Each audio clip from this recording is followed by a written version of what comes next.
नमस्कार श्रोत्यांनो, मी सेजल पुंजी माझ्या यूट्यूब चॅनलवर तुम्हा सगळ्यांचे मनपूर्वक स्वागत करते. आज मी वाट हळवी वेचताना या कथा मालिकेच्या 4थ्या भागाचे अभिवाचन करणार आहे. जर तुम्ही माझ्या चॅनलवर नवीन असाल व या कथेचे 3 भाग तुम्ही यापूर्वी ऐकले नसेल तर ते भाग तुम्ही ऐका, म्हणजे तुम्हाला सहज या भागाच्या कथानकाचा संदर्भ लक्षात येईल. तसेच तुम्ही अद्याप माझे यूट्यूब चॅनल सबस्क्राईब केले नसेल तर आधी सबस्क्राईब करा आणि बेल आयकॉनवर क्लिक करा, जेणेकरून तुम्हाला वेळोवेळी अपडेट्स मिळत राहतील. चला तर मग आता कथेकडे वळूया. वाट हळवी वेचताना भाग 4. आर्यन मनोमन दर्शिकाला कित्येक अनुत्तरित प्रश्न विचारत होता. तो एकटक लॅपटॉपच्या स्क्रीनकडे पाहत मनोमन दर्शिकाला उद्देशून म्हणाला, दर्शिका, अगं, आपण जे बालपण जगलो ते दर्शनच्या प्रारब्धात लिहिले जाऊ नये म्हणून तू दर्शनला माझ्याकडे सुपूर्द केलेस आणि तू मात्र माझा निरोप घेऊन गेलीस. पण का आणि कशासाठी? सांग ना. पोरका तर दर्शन अजूनही आहेच ना?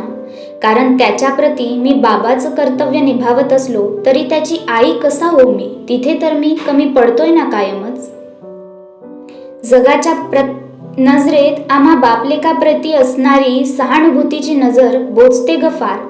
एवढंच नव्हे तर दर्शनच्या मनात नकारात्मक विचार पेरणाऱ्या त्याच्याच समवयस्क मित्रांचं काय करू मी? मला नाही कळत काहीच.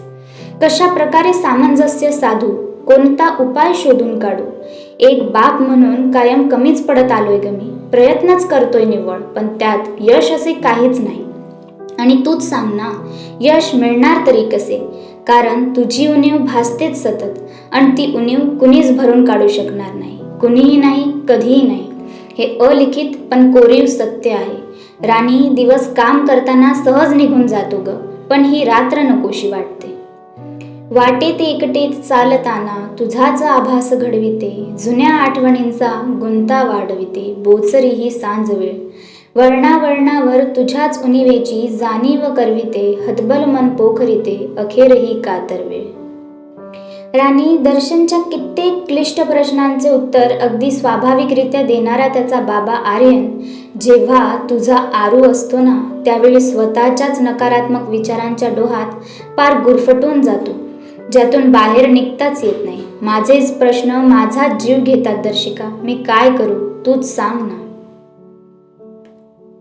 कशी आणि किती समजूत घालू स्वतःच्याच मनाची? या वेलीत, या फुलात, या फुलपाखरात, पावसाच्या प्रत्येक थेंबात, कोवळ्या सूर्यकिरणात, इंद्रधनुच्या सप्तरंगात, सगळीकडेच फक्त तुझा वावर अनुभवण्याचा मी प्रयत्न करत असतो. पण या घराला तुझ्या विना घरपण बहाल होतच नाहीये ग.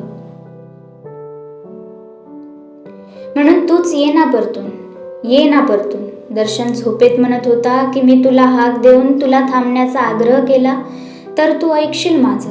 कर ना खरे निदान दर्शनचे शब्द. प्लीज ये ना परतून. आर्यन जणी मनातल्या मनात बोलत होता, तरीही तो खूप भावुक झाला होता. त्याचा कंठ दाटून येताच त्याला हुंदका फुटला आणि तो लॅपटॉपच्या स्क्रीनवर झळकणाऱ्या दर्शिकाच्या फोटोचं वॉलपेपर पाहता पाहता अगदी ढसाढसा रडू लागला. वयाच्या 35शीतला आर्यन एखाद्या लहानग्या मुलासारखा न थांबता रडत होता. ती त्याच्या आयुष्यातून गेल्यापासून प्रत्येक रात्र ही अशीच कातर असायची त्याच्यासाठी. प्रत्येक रात्री तो स्वतःच्याच मनाशी द्वंद्व करायचा आणि सरतेशेवटी नेहमीच त्याला तिच्या कुशीत शिरल्याचा भास व्हायचा. मन थकलं की तिच्या मिठीचाच तर एक आधार होता त्याला, ती असताना. पण आता फक्त तिच्या मिठीचा भास त्याच्याकडे शिल्लक होता आणि तो भासच हल्ली तिची उणीव भरून काढायचा. नेहमीप्रमाणे आजही त्याला तिच्या मिठीत शिरल्याचा भास झाला. ती त्याला थोपटून शांत करत असल्यासारखे त्याला एक क्षण वाटून गेले. अर्थातच ती प्रत्यक्ष नव्हती त्याच्याजवळ तिथे, पण कल्पनेतून का होईना तिचा सहवास लाभतोय यातच आर्यन संतुष्ट होता. तो मनातले वादळ शांत करण्यासाठी त्या कल्पनेतील तिच्या आभासी कुशीत शिरून अगदी डोळे मिटून राहिला.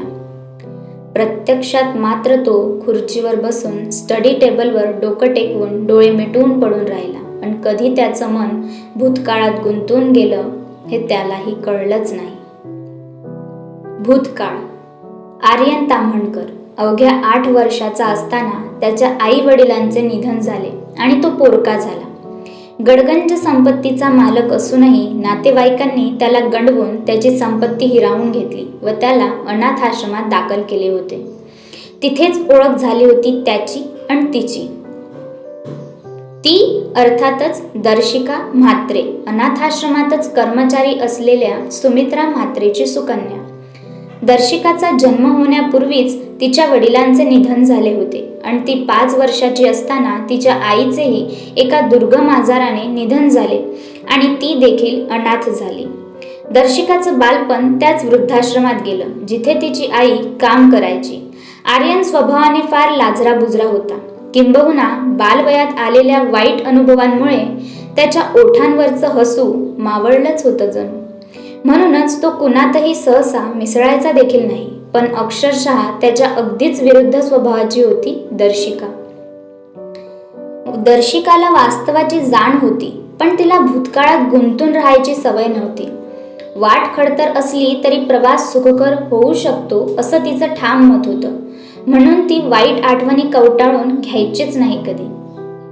कितीही संकट आले तरी त्याला हसत सामोरे जायचं ह्या मताची होती ती.